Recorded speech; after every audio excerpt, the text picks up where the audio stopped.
अब स्थिति है कि सत्येंद्र जैन भी जेल में बंद है और सुकेश चंद्रशेखर भी जेल में बंद है, दोनों ही जेल में बंद है।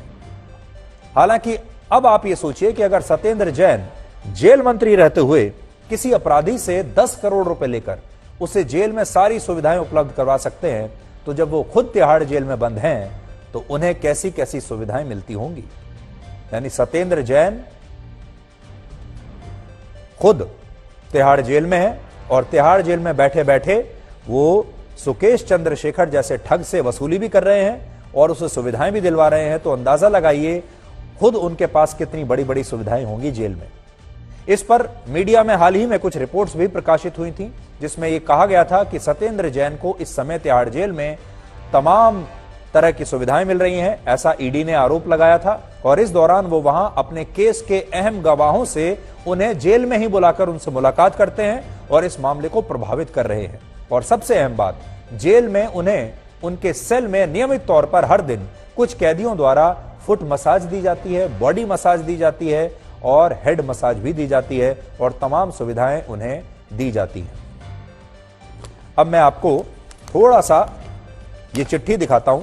सबसे दिलचस्प बात तो यह कि ये चिट्ठी आज मेरे हाथ में है, जो सुकेश चंद्रशेखर ने खुद अपने हाथ से पेन से लिखी है। उनकी हैंडराइटिंग इसमें है पूरी, खुद हाथ से उन्होंने ये चिट्ठी लिखकर दी है।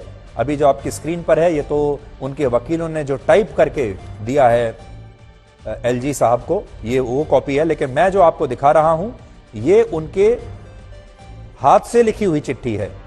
और मुझे कहना पड़ेगा कि सुकेश चंद्रशेखर जो है, देखिए ये उनकी वो चिट्ठी है जो अभी मैंने आपको दिखाई। और सुकेश चंद्रशेखर की हैंडराइटिंग काफी अच्छी मानी जाएगी, अंग्रेजी भी उनकी काफी अच्छी है। यानी ऐसा लगता है कि इस मामले में आप कह सकते हैं कि अच्छी तरीके से उसने सोच समझकर चिट्ठी लिखी है, हैंडराइटिंग बहुत साफ है। और अब हम ये नहीं कह सकते कि इसमें जो वो बात बता रहे हैं वो कितनी सच है या कितनी झूठ है, लेकिन जो आरोप लगाए हैं वो आरोप विस्फोटक है। और सबसे बड़ा आरोप तो यही है कि वो कह रहे हैं कि this is to bring to your notice that I have been lodged in Delhi jail since 2017। फिर अपने केस के बारे में बता रहे हैं। फिर कह रहे हैं कि मैंने सत्येंद्र जैन को मैं बहुत पुराना जानता हूं, बहुत वर्षों से, और 2015 से ये सत्येंद्र जैन को जानते हैं। और कह रहे हैं I have contributed more than 50 crore to Aam Aadmi Party in promise of giving me important post in the party in south zone. 50 crore से ज्यादा मैं दे चुका हूं आम आदमी पार्टी को, और उन्होंने मुझे प्रॉमिस किया था कि मुझे दक्षिण में कोई बड़ा पद देंगे पार्टी में और मुझे राज्यसभा भी भेजेंगे। और फिर ये कह रहे हैं कि सत्येंद्र जैन मेरे पास आए 2017 में, जब मुझे गिरफ्तार कर लिया गया, और उन्हें इस बात का डर था कि कहीं मैंने पुलिस को या जांच एजेंसियों को ये तो नहीं बता दिया कि मैंने 50 करोड़ रुपए आम आदमी पार्टी को भी दिए हैं।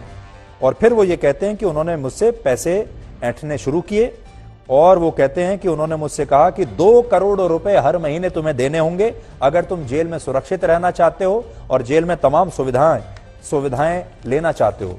और फिर इसने उन्हें पैसा देना शुरू किया, जिसमें ये कह रहा है कि मैंने 1.5 करोड़ रुपए डीजी प्रिजन संदीप गोयल को दिए भी हैं।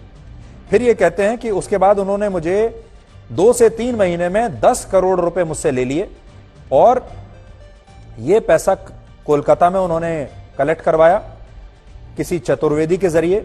और फिर ये लिखते हैं कि total amount of 10 crore was paid to mister Satyendra Jain और 12.5 करोड़ रुपए इन्होंने डीजी प्रिजन संदीप गोयल को दिया है।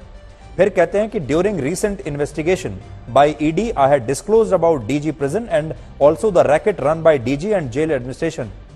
तो ये कह रहे हैं कि मैंने जब ईडी के साथ पूछताछ हुई थी और जो इन्वेस्टिगेशन हुआ था, मैंने सारी जानकारी ईडी को दे दी है। सबसे बड़ी बात यह है कि ये इतना बड़ा शातिर अपराधी है, इतना बड़ा ठग है, जिसने बड़े बड़े लोगों को ठग लिया। सैकड़ों करोड़ रुपए, 500 करोड़ रुपए इसने लोगों से ठग लिए। और इस आदमी को, इस ठग को आम आदमी पार्टी ने ठग लिया। भारत के जेलों में होने वाली इस बेईमानी पर दिल्ली के रिटायर्ड और मशहूर जेलर सुनील गुप्ता ने वर्ष 2019 में एक पुस्तक लिखी थी। सुनील गुप्ता दिल्ली जेल्स के पीआरओ रह चुके हैं और उन्होंने लंबे समय तक यहां काम किया है। उन्होंने एक पुस्तक लिखी थी जिसका नाम है black warrant. Confessions of a Tihar jailer. इस पुस्तक में वो बताते हैं कि जेल के नियम सभी के लिए एक जैसे नहीं होते। एक तरफ जहां अमीर और प्रभावशाली लोगों को जेल में मोबाइल फोन और दूसरी सुविधाएं आसानी से मिल जाती हैं, वहीं ऐसे अपराधी जो गरीब होते हैं, जिनके पास पैसा नहीं होता, उन्हें जरूरी दवाइयां और पीने के लिए साफ पानी तक नहीं मिलता और उनके साथ मारपीट होती है। इसके अलावा इस पुस्तक में ऐसे बहुत सारे अपराधियों का जिक्र है जिन्होंने जेल की सजा ऐसे काटी जैसे वो जेल की सेल में नहीं बल्कि 5 स्टार होटल में के किसी कमरे में हो। और ये सब कुछ हमारे देश में आजादी के बाद ही शुरू हुआ। वर्ष 1956 में आजाद भारत का सबसे पहला आर्थिक घोटाला हुआ था, जिसमें मशहूर उद्योगपति हरिदास मुंद्रा की गिरफ्तारी हुई। और उस समय ये इतना हाई प्रोफाइल केस था कि नेहरू को इस मामले में जांच कमेटी बनानी पड़ी। लेकिन हरिदास मुंद्रा को जब दिल्ली की तिहाड़ जेल भेजा गया तो उन्होंने सारे नियमों की धज्जियां उड़ा दी। उन्हें जेल में न सिर्फ तमाम सुविधाएं उपलब्ध करवाई गईं, बल्कि वो जब चाहे जेल से कहीं भी बाहर आ जा सकते थे।